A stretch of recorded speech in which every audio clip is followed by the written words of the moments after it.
Hello and welcome. My name is Vaibhav Agrawal. For centuries, humanity has looked up at the night sky and asked the big questions. What is our place in the cosmos? Are we alone? What is the fundamental nature of reality itself? Today, I want to talk to you about those questions. But I want to suggest that to find the answers, we may need to look not just out there, into the farthest reaches of space, but also in here, into the very fabric of matter that makes up you, me, and everything around us. Modern physics is a story of incredible success, built on two great pillars. On one hand, we have Einstein's general relativity, a theory of the grand and the majestic. It describes gravity, the curvature of spacetime, dancing galaxies, and the explosive birth of our universe. On the other hand, we have quantum mechanics, a theory of the small and the strange. It describes the subatomic world with breathtaking precision, a world of probabilities, fluctuations, and particles that seem to defy common sense. But here's the problem: these two pillars don't connect. They describe two different realities, and we know that somehow they must be part of a single, unified whole. This disconnect leaves us with profound mysteries. What is dark energy? What happened at the Big Bang singularity? And what, if anything, lies beyond the edge of our observable universe? In the search for answers, the idea of a multiverse has entered the mainstream of theoretical physics. The idea that our universe is just one of many. It's a fascinating concept, but many of these models place other universes in a distant hyperspace, or in causally disconnected regions forever beyond our reach, philosophically unsatisfying, and perhaps scientifically untestable. Today, I want to propose a different architecture, a new map of reality. This is the Embedded Multiverse Theory, or EMT. The core idea is this: what if the multiverse is not an array of parallel worlds far away, but an intrinsic, recursive, and nested feature of our own space-time? What if the fundamental particles that the standard model describes, the electrons, the quarks, are not just point-like dots of energy, but are themselves something more? What if each one is a gateway, a seed, an ontological substrate for an entire universe? That is the radical proposal of the EMT, that the vastness of a cosmos can be contained within the infinitesimal space of a particle. That the ultimate frontier is not out there, but in here. Over the next hour, I want to take you on a journey through this idea. We'll review the science that makes it plausible. I'll lay out its core postulates, explore its staggering implications, and honestly confront its challenges. So, let's begin. Part 1: The Foundational Pillars. To build this new structure, we first need to understand our tools. The EMT isn't born from a vacuum, it's a speculative synthesis of the most profound discoveries of the last century. Let's start with general relativity. Before Einstein, we thought of space and time as a fixed, absolute stage on which the drama of the universe played out. Einstein shattered that view. He showed us that space-time is a dynamic fabric, like a rubber sheet. Mass and energy warp it. And most importantly for our theory, he established the relativity of time and space. We have all heard of time dilation, an astronaut traveling near the speed of light, or in the intense gravity near a black hole, experiences time far more slowly than we do on Earth. This isn't science fiction, it's a measured, proven fact. Our GPS satellites have to correct for it every single day. The EMT takes this principle of relativity and asks, how far can it go? If time can slow down by a fraction for an astronaut, could it, under truly extreme conditions, compress by a factor of trillions upon trillions? Could an entire cosmic history, billions of years of evolution, transpire in what our frame of reference measures as an infinitesimal moment? General relativity opens the door to this subjectivity of spatiotemporal scale. It tells us that our meter and our second are not absolute. Now, for our second pillar, quantum mechanics. If relativity is mind bending, quantum mechanics is downright alien. It describes a world that operates on probability and fluctuation. Think about quantum fluctuation. We are taught that a vacuum is empty space. Quantum mechanics says no, it's not. The vacuum is a roiling, bubbling sea of virtual particles that pop into and out of existence for fleeting moments, governed by the Heisenberg uncertainty principle. Space is never truly at rest. Then there's quantum indeterminacy. If you have a radioactive atom, you know there's a 50% chance it will decay in, say, 1 hour. But you can never know if a specific atom will decay in the next second. The outcome of a quantum event appears to be fundamentally random, probabilistic. Einstein famously hated this, with his declaration that God does not play dice. The EMT looks at these established, if weird, phenomena and asks a critical question: what if they are not the fundamental layer of reality? What if the random pop of a virtual particle or the probabilistic decay of an atom are actually the observable macroscopic consequences of deeper, more complex, and ultimately deterministic processes? Before I lay out how, it's useful to see what other multiverse theories say.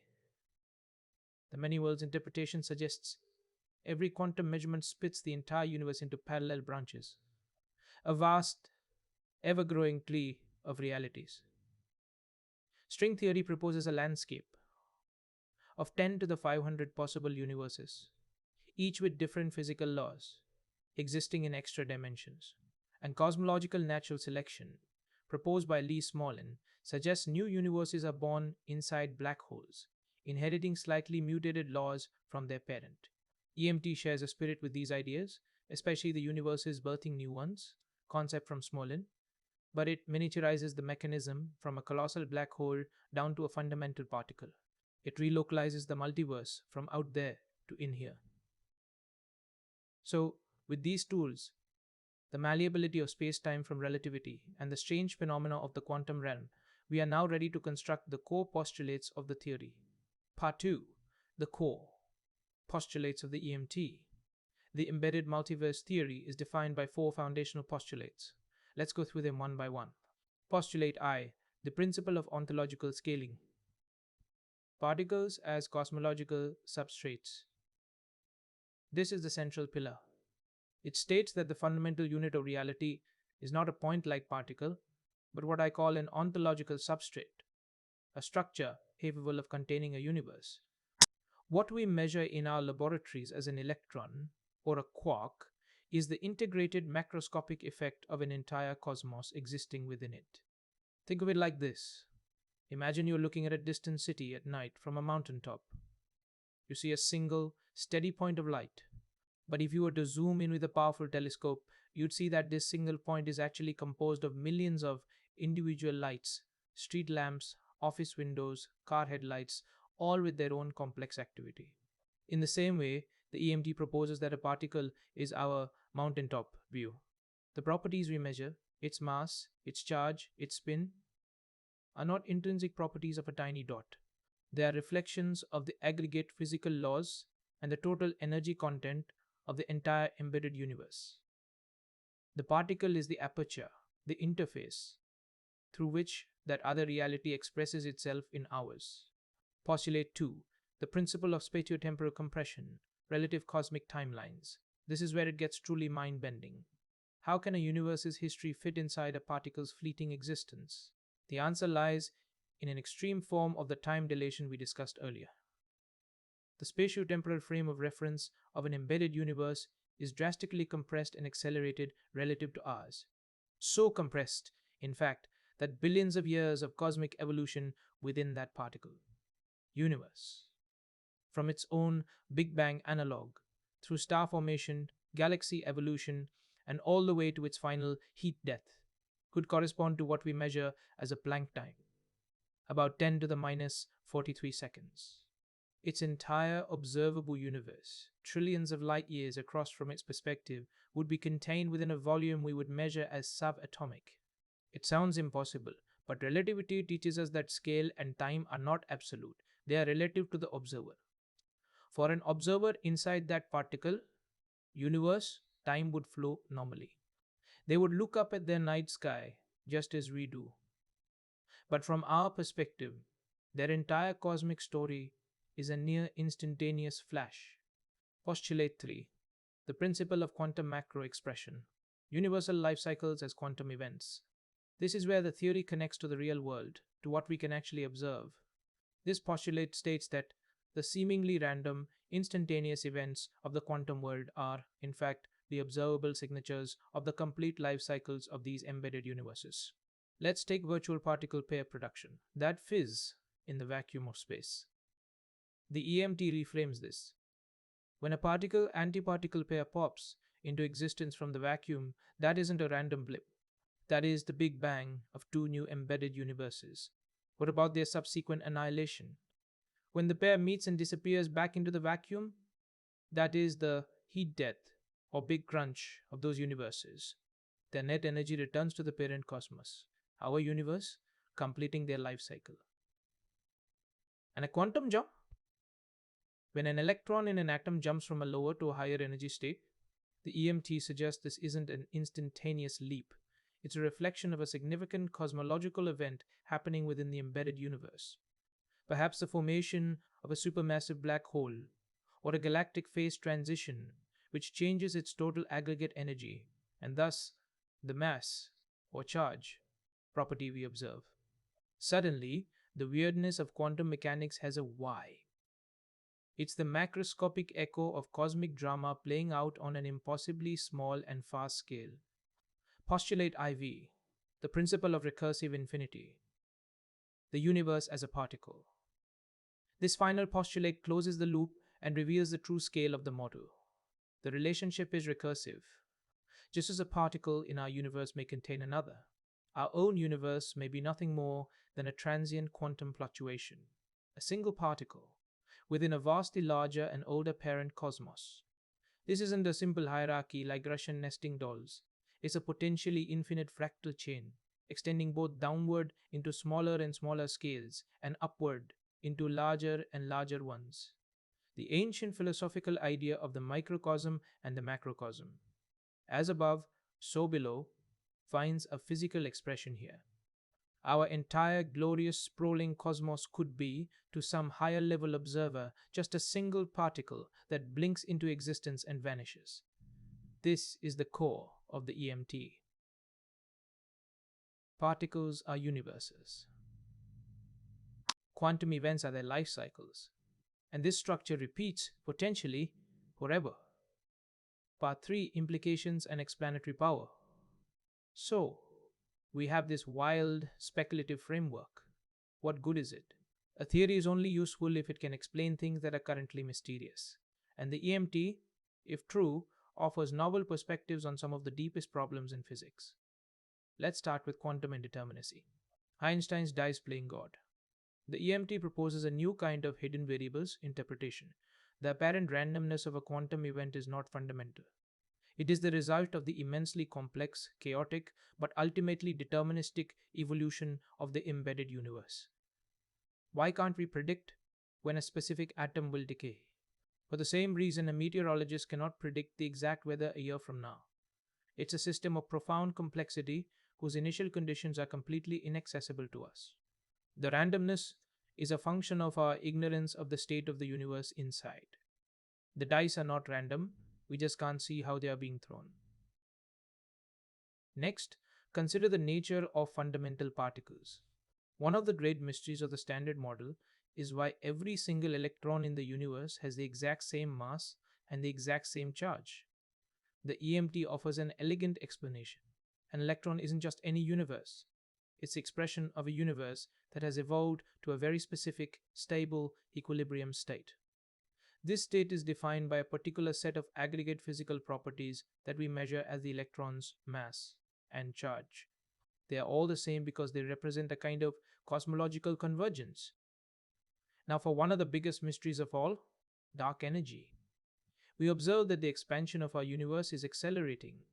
The cause is attributed to a mysterious dark energy associated with the vacuum itself. The EMT provides a potential physical engine for this. If quantum fluctuations in our vacuum are constantly giving birth to new embedded universes, a process I call cosmic foaming. This process might not be perfectly energy neutral from our perspective. The continuous creation and annihilation of countless universes could exert a slight, persistent, negative pressure on the fabric of our space-time. This pressure would act as a repulsive force, driving cosmic acceleration. In this view, dark energy is the thermodynamic cost of cosmic reproduction. It is the collective sigh of countless universes being born and dying every moment, everywhere in our cosmos. And finally, a quick thought on the black hole information paradox. The paradox is that if something falls into a black hole, its information seems to be destroyed, which violates the laws of quantum mechanics. The EMT offers a speculative but poetic path. As matter is crushed into a singularity, perhaps it breaches an ontological threshold. It doesn't get destroyed, it gets reformatted. The information becomes the initial conditions, the physical laws, the matter distribution of a new, first generation, embedded universe, born not from a vacuum fluctuation, but from the death of matter in its parent. Information is conserved, just in a radically new form. Part 4: Challenges, Criticisms, and a Path to Testing. Now, I want to be very clear. This is a speculative theory, and it faces significant, legitimate scientific hurdles that must be addressed. A theory is only as strong as the challenges it can withstand. The most severe objection is the information density problem. Physics has a concept called the Bekenstein bound, which sets a maximum limit on the amount of information that can be contained within a given volume of space. A single particle has a near zero volume. How can it possibly encode the staggering amount of information of an entire universe? This is a critical challenge, and the rebuttal requires new physics. The Bekenstein bound applies to information within our spacetime. The EMT proposes that the information of the embedded universe exists in its own spacetime, not ours. The particle we observe is not the container of the information, but the aperture through which it is expressed as a few simple numbers in our reality: mass, charge, spin. The physics governing this transdimensional information encoding is currently unknown. It is the deepest and hardest part of the theory. The second major challenge is the law of conservation of energy. Where does the energy to create a whole new universe come from? Here, the EMT can adopt the same solution used in standard cosmology for our own Big Bang. The total energy of a universe may be exactly zero.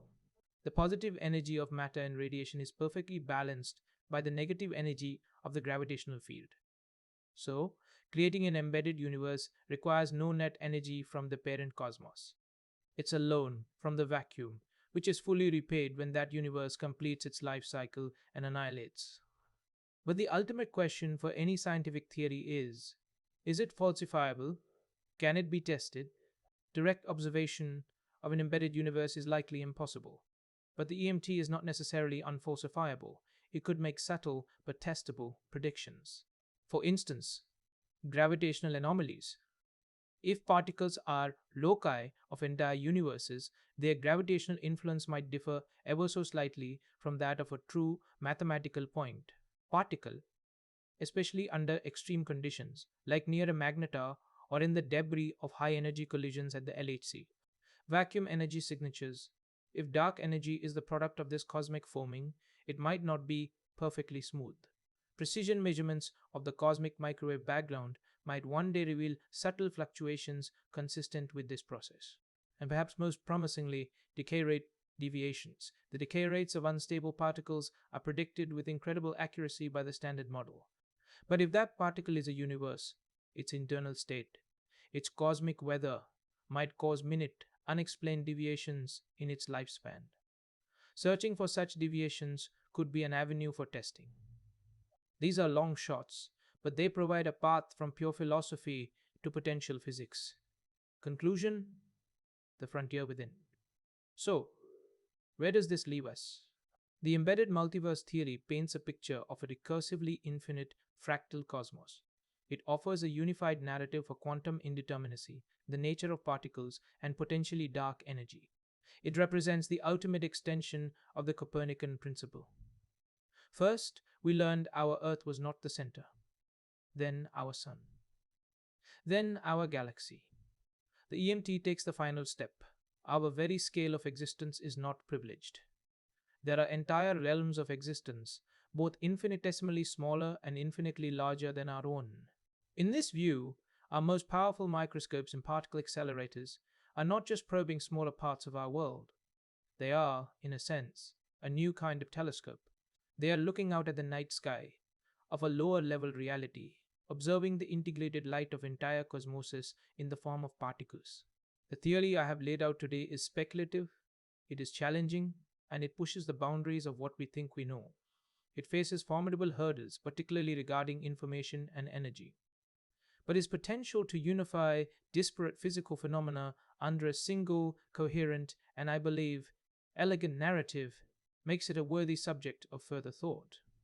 It reminds us that the next great revolution in physics may not come from building bigger telescopes to see ever more distant galaxies, but from reimagining the very nature of the ground beneath our feet, the particles from which we are made.